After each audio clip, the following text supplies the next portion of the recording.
Welcome back, friends. Today we're going to step into a topic that may feel a little controversial, but it's one that I believe is worth talking about. This podcast episode is a result of recent current events triggering my own religious experiences, coupled with my fourth visit with a sound healer who has repeatedly told me that my throat chakra is blocked and that I'm holding something back. I explained to her that I do have a lot to say, but I refuse to get caught up in the online feuds. I am not one to debate. I don't like to argue. She gently but directly encouraged me to share my own experiences from my heart. So here I go. Here's my story from my heart in hopes that we can begin a conversation to question the status quo and to break the cycles of misinformation led by blind faith.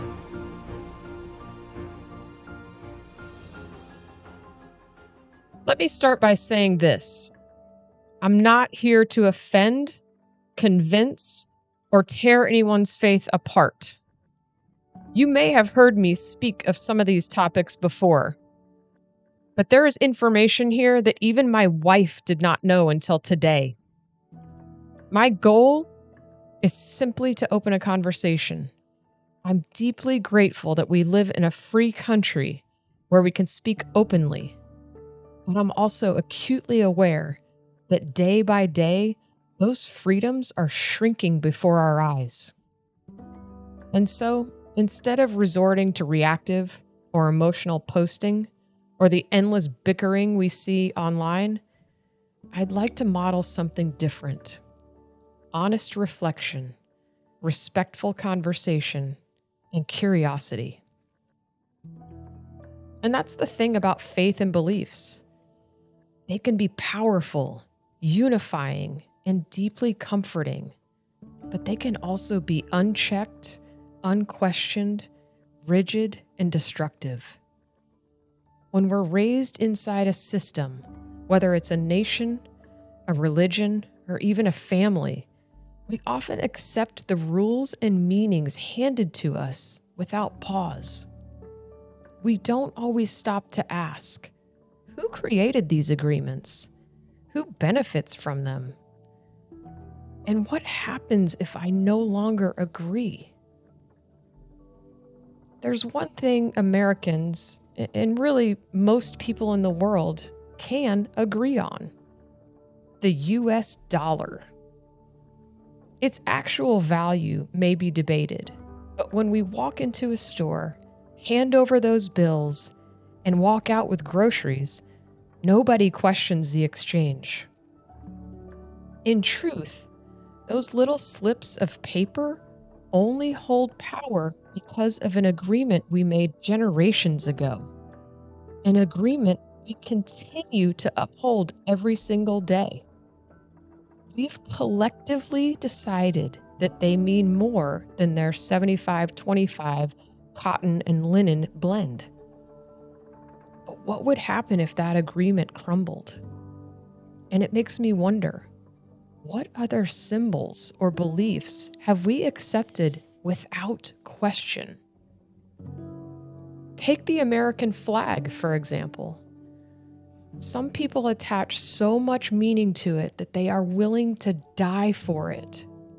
Yet, at its core, it's nothing more than dyed fabric, arranged with stripes, colors, and stars.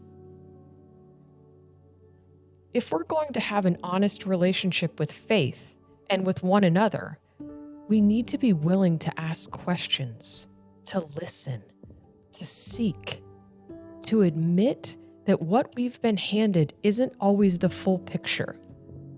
Let me say that again. Can we admit that what we've been taught might not always be the full picture? You may have heard the story about a young wife preparing her first Christmas ham. Following her mother's and grandmother's tradition, she cuts a large piece off the end before putting it in the oven. Her husband, seeing the waste, asks her why she does this. she can only reply, "It's what my mother and grandmother always did."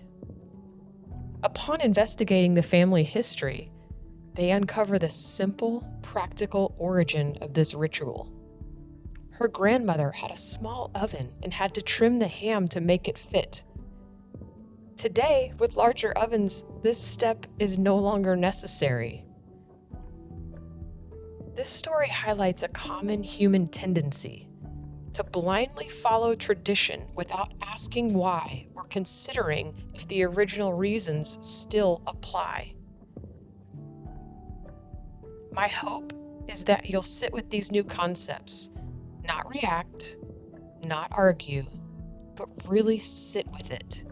And maybe, just maybe, we can start moving away from a culture of us versus them into a deeper, kinder search for truth. Now, it's taken me a long time to get to this point, and I'm certainly not an expert. I wasn't given a choice in my early years. I was raised in a strict Southern Baptist, authoritarian home where emotions were neither discussed nor tolerated. Punishments often came in the form of physical pain, shaming, or even just the silent sting of disgust. Rewards were rare and usually just tolerance, if I conformed. I wasn't taught conflict resolution. We buried things deep, moved on, and pretended all was well. What I would come to realize is that this type of behavior is exactly what the church was modeling. Growing up in this type of home was complicated, to say the least. From my vantage point, I saw my parents elevated into icons within our church, not because of their humility or their faith, but because of their financial generosity. Each time a quote need was presented, they stepped up, wrote a check, and in doing so, solidified their status. We belonged to a large congregation of about 2,000 members, and everyone knew our family. My mother in particular was admired for her appearance. She was a true fashionista with not one, but two enormous closets filled with clothes, shoes, and accessories. We even had a personal shopper at the local department store, making sure that my sisters and I were always dressed just so. But Sunday mornings, they were awful. 4 girls had to be up early, dressed, hair perfectly styled, shoes polished, accessories chosen, and oh, don't forget to grab something to eat before rushing out the door. It wasn't peaceful. It wasn't joyful. It was stressful, performative, and exhausting. I'll never forget being around 8 years old and starting to ask those simple but dangerous questions. If God doesn't care what we look like, then why does it matter? The answer, though no one would ever say it out loud, was clear. Appearances matter way more. That was one of the loudest messages I received as a child. And looking back, I realized that was the beginning of my deconstruction. Of course, at 8 years old, I couldn't articulate it that way. It would take the next 30 years for those questions to fully unravel, for me to sift through what truth was and what was human construction. But the seed was planted. As for me, I did what I thought I was supposed to do. I became an adult, followed the rules, got married young, had children, served the church, and found community in conformity. But along the way, I started to see behind the curtain, and what I saw shook me. By the age of 25, I was married and already pregnant with my second child. I only had a high school education, and I was a stay-at-home mom, and I was doing everything that I had been brought up to do. I went to church, I read my Bible, I volunteered, I played the drums for the youth group and the recovery ministry. I performed all of my godly wifely duties. From the outside, it probably looked like I was exactly where a good Christian woman should be. But on the inside, I was miserable, lonely, empty. And then something happened that turned my world upside down. I began having explicit dreams about women. Please understand how shocking this was for me. I had no gay or lesbian friends. I had never seen a frame of pornography. And I had been taught my entire life that being gay was literally worse than murder. You see, in the framework I was raised in, if you murder someone, you can ask God for forgiveness and still be saved. But if you're gay, that wasn't just a sin. It was living in sin.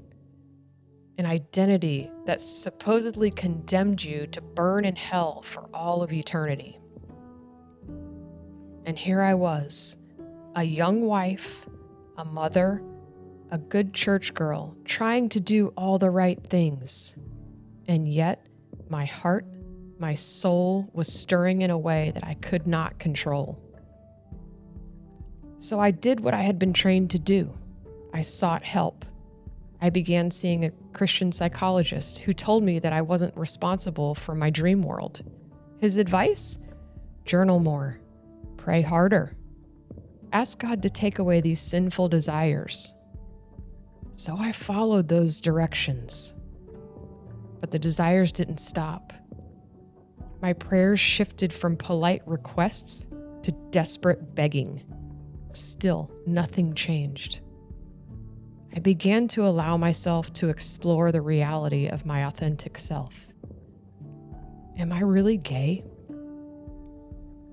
Next, I decided to take the risk of sharing my struggle with someone I trusted, a close friend who happened to be the pastor's wife. I thought I would be met with compassion, understanding, maybe even some guidance. Instead, she looked me in the eyes and said words that are seared into my forever memory. Quote, "If you make this choice, I will do everything in my power to separate you from your children." End quote. Can you imagine? I didn't ask for this. I didn't seek it out. I wasn't rebelling. I was trying to survive. And yet, instead of support, I was met with the most primal threat a mother can receive, the threat of losing her children. For several more years, I fought the feelings and tried to do what I thought was right.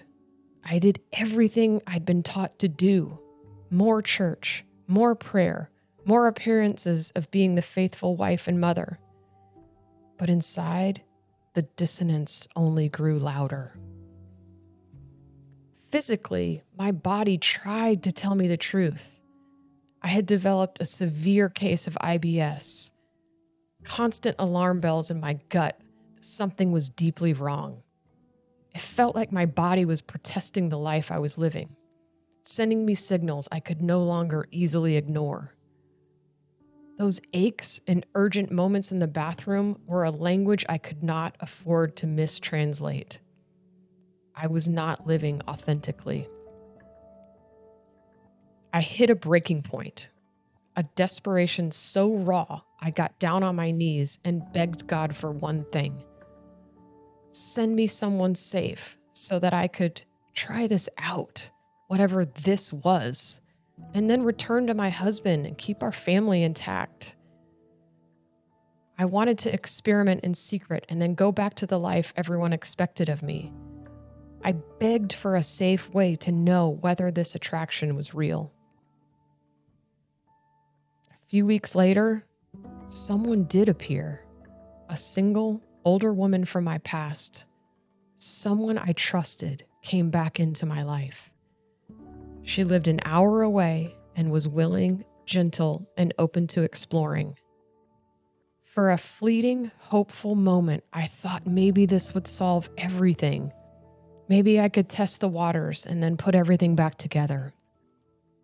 I wish I could tell you that experiment ended in a neat resolution. It didn't. Instead, it opened more doors inside me, doors to deeper questions, to a greater yearning, and to the painful realization that nothing would ever be the same. What started as a secret experiment turned into a series of affairs with women, each relationship bringing more clarity about who I was and more terror about what that clarity would cost me in the world I knew. All the while, the spiritual narrative I had been taught didn't let me rest. Everything that felt natural, authentic, and beautiful to me in this new chapter was labeled sin. The constant refrain in my head, "You will burn for this. Eternity in hell." I believed it. I feared it. I lived as though that fear was truth, and the social costs began to arrive even before I had fully stepped out.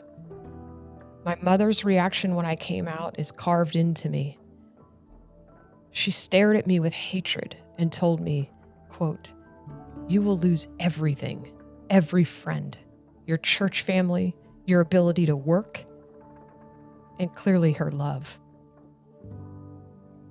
Her words were both a warning and a condemnation. I thought the pillars of my life would hold me up in the storm. All of the Bible study, the fervent prayers, the fasting, the volunteering, the counseling, the church attendance, the financial giving. These were the anchors that I had been taught to rely on.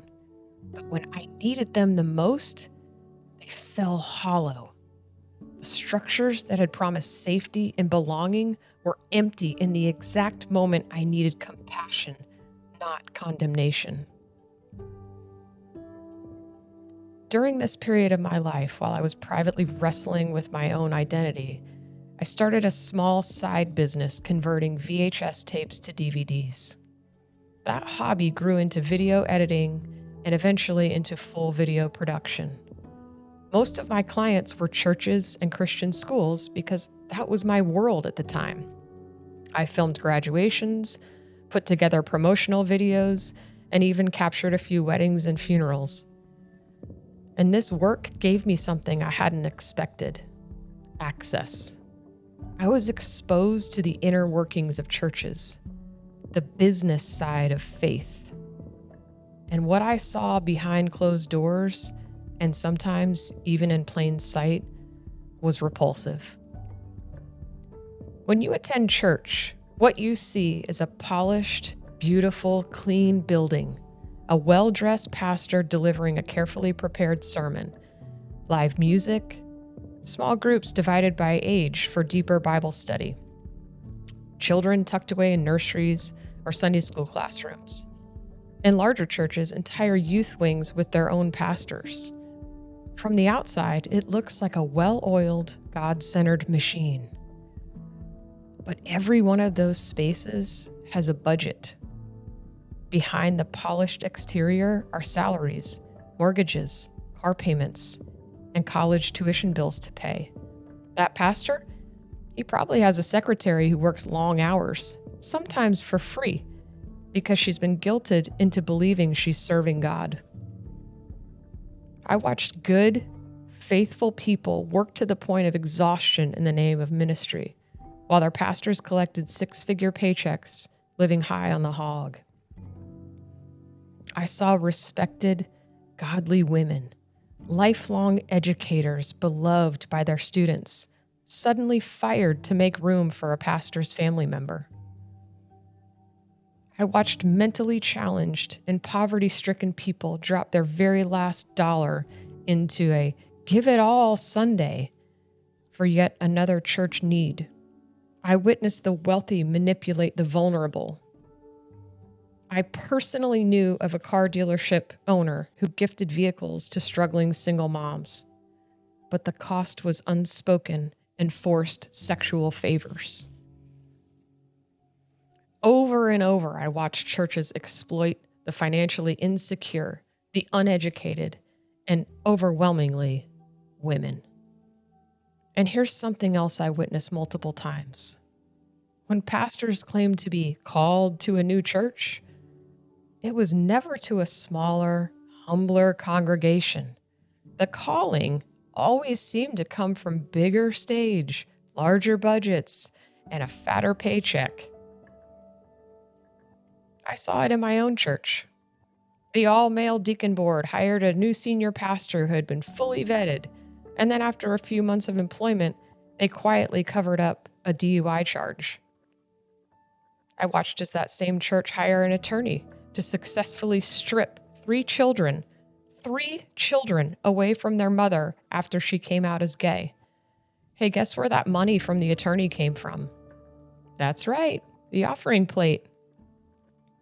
For the record, those children were later removed from their father and returned to their mother when abuse came to light. I saw a faithful man, active in choir, asked to leave the church the moment his sexuality was uncovered. Meanwhile, I saw dirty old men in suits, ushers, groping young girls, myself included, in the back spaces of the sanctuary. I saw collection plate tallies kept on every member, statuses elevated for the highest donors, and access granted to those who gave the most. This was not the kingdom of God. This was a business, a hierarchy of power, a system built to exploit the very people it claimed to serve. Of course, hindsight is 20/20. When this is all you know, and it's all done in the name of the Lord, you just go blindly along with it. Good pastors are good speakers. They know how to weave a story, how to stir emotion, how to use words like tools, and sometimes weapons. And like any polished speaker, they pick verses that back up their message, strip them of context, and serve them up as truth. When I came out as gay and everything my mom said about losing everything actually happened, I remember thinking, dang, I did everything I was supposed to, and my whole world turned on me. I spent years trying to make sense of this. I was starting from scratch. But somewhere in that battle, I decided, I'm going to love myself as this new person. And the moment I made that choice, my life began to shift. I got a new job. I moved up fast. And within 2 years, I was running the company. I still remember standing in the Winn-Dixie checkout for the first time and not having to check every single price. I was 33 years old, finally able to provide for myself and my kids. Over the next few years, I grew that business tenfold. My employer was generous with pay, with mentorship. I reconnected with my middle school best friend. We blended our families, and she became my wife in 2016. For 17 years, we've built a beautiful life together. After a decade of building someone else's business, I took the leap to build my own. Almost 2 years ago, my wife and I started Full Circle Retreats in Inverness, Florida. 5 acres of what I imagine heaven looks like. My proudest accomplishment. A place of nature, of healing, of true connection. I told myself I wouldn't talk about my church experience once we made this move. I didn't want to dwell on it, and I really wanted to move on to other things. But I've come to see, telling my story opens eyes. It cracks hearts open. It makes space for authentic healing. And now I'm going to make a bold statement, so I want you to listen close. You will not find true healing in a church building on a Sunday morning. Not in the ruckus of people shuffling by, bright lights, loud music, and prefab sermons from a polished pastor. There is a reason Jesus never preached a single sermon as an adult in a church building. There's a reason he kept a small circle, walked town to town, talked about love, and slept under the stars. There's a reason he spent so much time alone in nature. And there's a reason it was the church people who killed him. Why? Because he knew the truth, and so did they. And what happened when Jesus did enter the temple courts? That's right. He overturned the tables and drove out those who were financially profiting. A church can't save you. Your pastor can't give you what being alone in nature can. Because here's the truth. Organized religion is the longest running scam in human history. I want to be really clear here. I'm not sharing all of this to condemn anyone who still finds comfort in church. If that's where you are, that's okay. I spent most of my life there, and I understand why people stay. What I have come to learn is that true healing doesn't usually come in a building with lights and sermons. It comes in stillness, in nature, in the quiet places where we finally allow ourselves to just be. Looking back, my real turning point wasn't a scripture. It wasn't a sermon. It was the moment I decided to love myself exactly how I was, to see myself how my Creator sees me. That's when life began to shift. That's when healing and growth became possible. And that's what I hope for you too. That you'll give yourself permission to pause, to breathe, to step outside and feel your feet in the grass, to sit with your own soul long enough to know you're already enough. Full Circle Retreats has been a way for me to create that kind of space, but you don't have to come here to find it. You can find it in your own backyard, on a quiet walk, or even in a single deep breath. So if you've been hurt, dismissed, or left behind by the people you trusted most, please hear this. You are not broken. You are not less than. And you don't have to prove your worthiness to anyone. You are already loved. You are already whole. In the next few days, I want you to visualize yourself through the eyes of your Creator.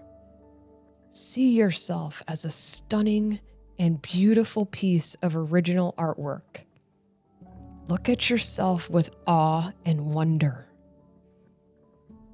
I invite you to do this every single day and see what unfolds.